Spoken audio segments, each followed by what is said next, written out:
Hello, welcome to Sammy on Stadia, the F2 Challenge, round 18, coming to you from Japan.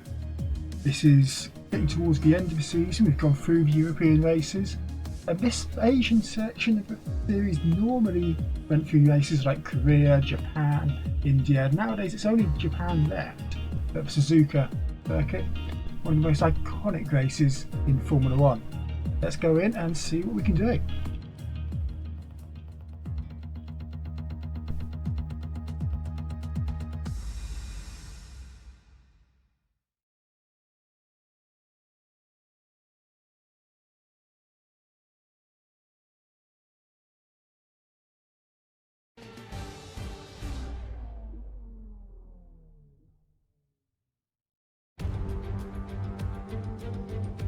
Here we are at the main event of the weekend, race day. Suzuka always provides amazing moments for the drivers and fans alike, which makes it an incredibly popular event in the calendar. It looks like they'll be starting soon, so let's get on with the action. Suzuka is a much-loved track by many a driver, so it'll be interesting to see just how much those opinions hold up in the wet. The track is made up of 18 corners covering a total of 3.6 miles, with plenty of opportunities to overtake in both turn 1 and 16.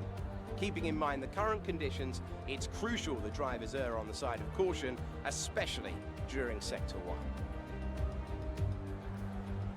I'm joined by a man who's had many a wet race, Davide Valsecchi. Just how challenging will these conditions be out there on track? Delighted to be here, Alex.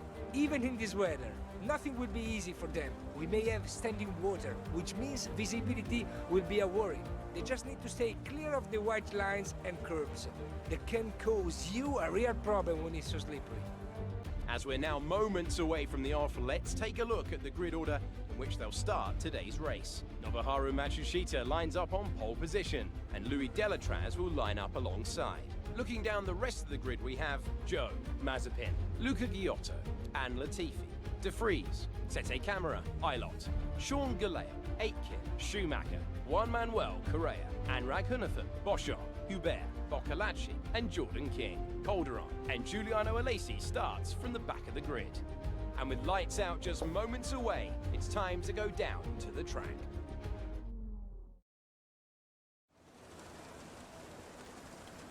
Japan in the wet is going to be a very difficult race, and we've had one of our best qualifying results, P11 right on the outside of the points. Are we able to take advantage of that and get into the top 10?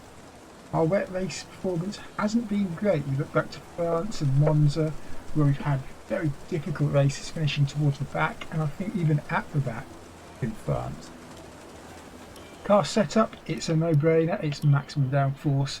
It was likely to be maximum downforce before we saw that it was wet, but obviously you need as much grip as you can get in these conditions, very wet.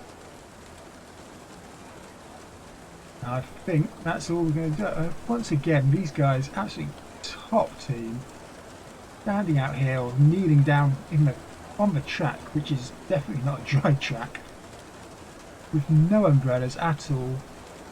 You see them twice there on the screen, just above the grandstand. Not the grandstand, it's the pit building, isn't it? Yeah. Grandstand's over there, see? Those people have got umbrellas. Why have the people in the grandstands got umbrellas, but the people standing right by my car haven't? I don't know. But let's go into the race and see what happens. I'm not expecting great things this race in the wet. It's a shame, starting from 11th, and away we go. This is going to be very tricky already. It's very difficult to see. I'm going to have to get out of the throttle, and we might just, no, I didn't fancy going around the outside there. We've got someone on our inside, that's Schumacher going through, and if he thinks he can go through at that speed, then I'll let him past. And same goes for Raghunathan there, and we've got someone trying to spin us round. That was Correa there, guilty party. Very, very disappointed to be seeing that, and it's put us down into 20th. And it still feels like we're aquaplaning all the way through these corners. I think I need a rudder more than I need a steering wheel at the moment. We go to the end of the first sector. Obviously that's not the kind of performance we were looking for.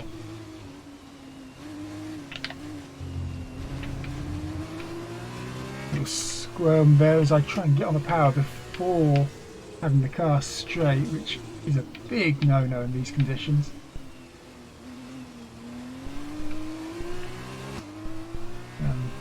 Very smooth, trying to put the power down. And lay off there. This is going to be a very tough race for us.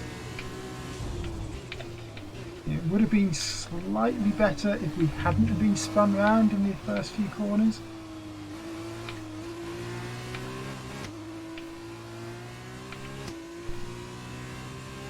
We go past the spoon curve and now across over the bridge and into one of the scariest corners on the track, especially in the wet like this. 130R. It's a bad start, but don't overreact. We can salvage this. The chicane, scene of that famous crash between Senna and Prost in the 1980s. Through the chicane. I've got a much better handle on the grip now. We go across to finish the first lap.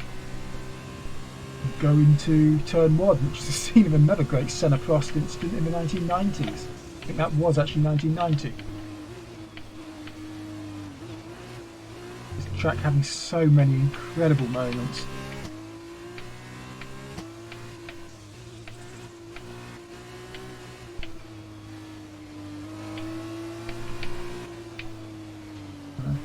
Seem to just got a hand on the grip. I'm just going to cycle through, and we actually don't seem to have that much damage anyway. It doesn't look like we've got too much damage.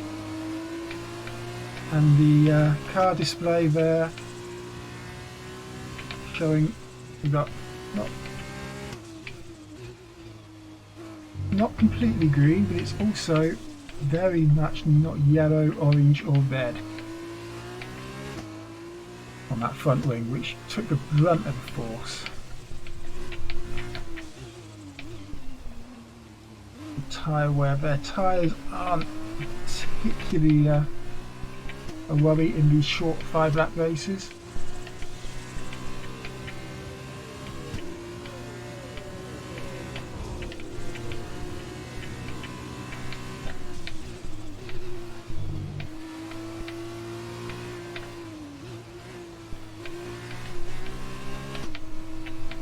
It does seem we had a lot better grip coming out of spoon curve there. The damage already done. We were already 13 seconds behind Correa.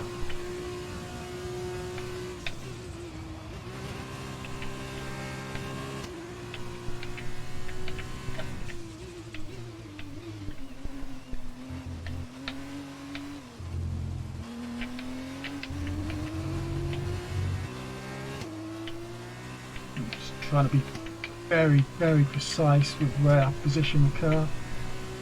2:04 is a lot better than our first lap, and it seems like we're getting back up to speed.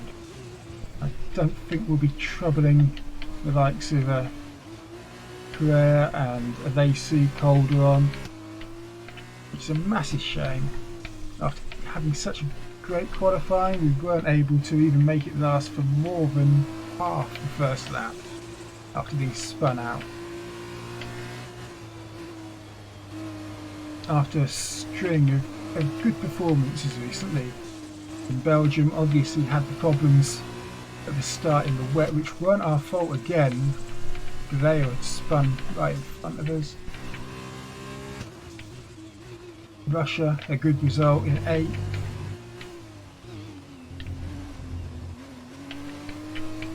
This was looking to be another good result, starting from 11th position.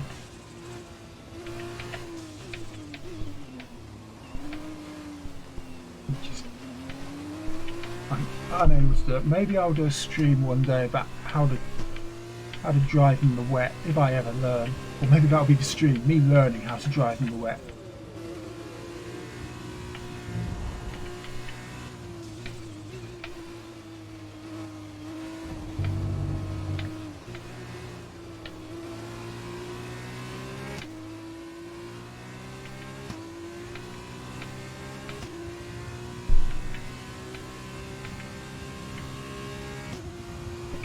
used to be fast, up to 170, nearly 180 mile an hour before we hit 130R.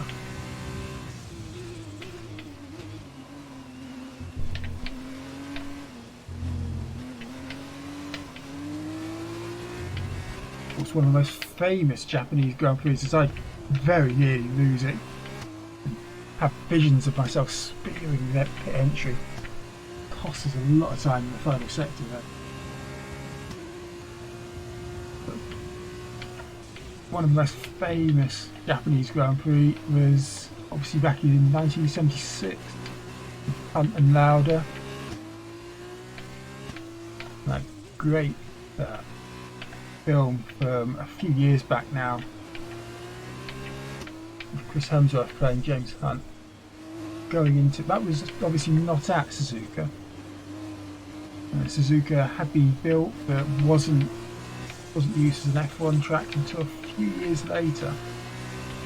But having some great races with Senna and Prost, the height of their rivalry, and then races such as 2005 race, Kimi Raikkonen coming from the back of it, almost back of the grid, 17th on the grid to win the race, overtaking the leader on the final lap. That had some great moments. Alonso and Schumacher going side by side into 130R.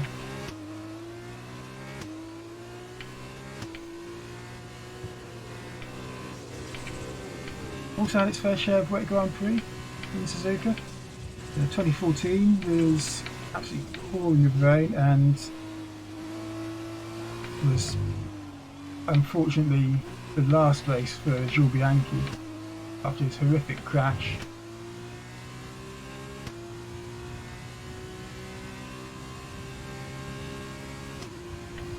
I believe the 2019 Japanese Grand Prix qualifying was postponed to Sunday morning, which is a very rare occurrence.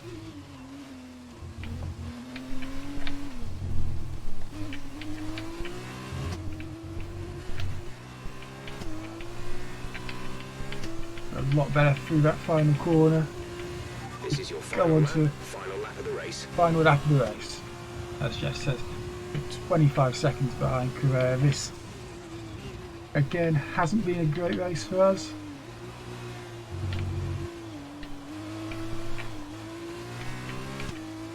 Car sliding round the corner, even on maximum downforce. I am.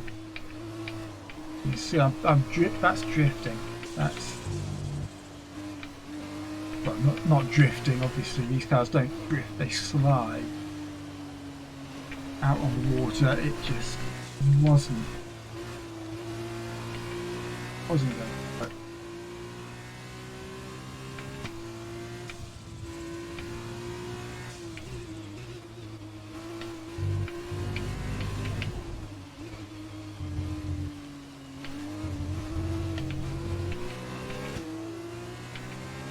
As the leader goes past me over the bridge as I'm going under, it just shows how far behind I am. I do not enjoy driving this in the wet at all.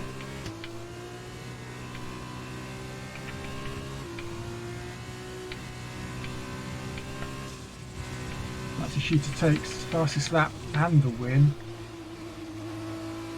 A big boost for his championship. It gives us 2 minutes 45 to get to the line. I think we'll make it.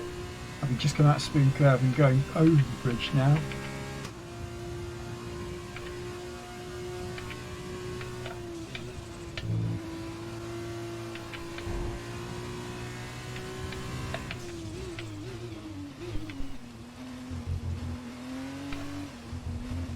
That's the chicane from last time.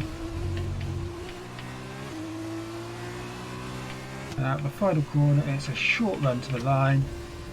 Puts us back in 20th position. Take care of the It was car an on the way 11th, it says there, and then rapidly changes to 20th. That's a bug that I've noticed recently again.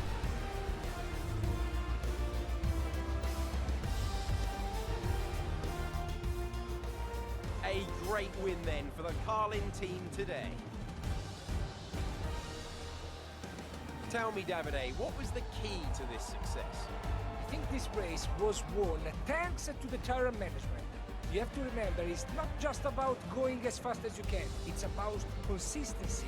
It's about maintaining your speed over the entire race distance. So being able to keep the lap time competitive while still respecting the tires, that's where they won today.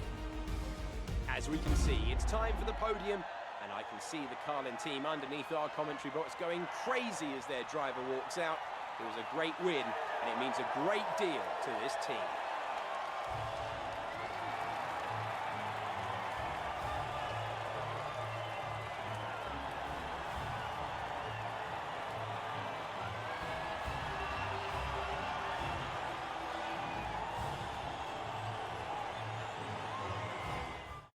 And so, driver of the day then, Davide Valsecchi, who do you think you'd go for? Lots of drivers impressed me today, Alex. But if I have to say one that impressed me most, it's Nobuharu Matsushita. After all this drama, you'd be mad not to join us for the next race. We hope to see you there. Take care. So there we go, that's another race in the F2 Challenge finished. Fastest lap being a 1:58.3 around Suzuka in the wet. And we're only to manage a 2-minute 3.8. Just four seconds slower than our teammate, and very nearly 4 seconds slower than the next guy in the standings. Correa. But of course, spun us out early on. We didn't really recover from that. I knew it was going to be we were going to lose positions more than gain in there. It's a shame starting from 11th, but I don't drive well in the wet. Something I've learned very easily in this F2 challenge. Thank you very much for watching. Hopefully the next race will be a lot better for us. Let's see what happens.